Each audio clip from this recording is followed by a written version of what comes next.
Hi guys, আজকে Mercedes CL এর 200 খুললাম।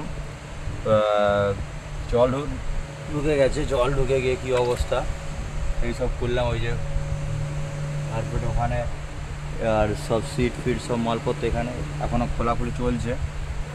তো দেখতে পাচ্ছি কী অবস্থা। তারপরে ফিউজ বক্সের তো একদম পুরো ফিউজ বক্সটা জলের নিচে ডুবে গিয়ে সালফার পড়ে গেছে। গাড়ি আমরা এখনও স্টার্ট করিনি। তো এই সব কিছু হাওয়া মেরে, ইলেকট্রিক কন্ট্রাক্টর মেরে সব কিছু ঠিকঠাক করার পর সাইলেন্সার খুলে সাইলেন্সার থেকে জল বার করে সব কিছু কমপ্লিট করার পর তারপর আমরা গাড়ি স্টার্ট করব। দেন এখন শুধু খোলাখুলি চলছে। জলে কী অবস্থা দেখতে পাচ্ছেন। তো ওটা এটা খোলো কার্পেটগুলো খোলো।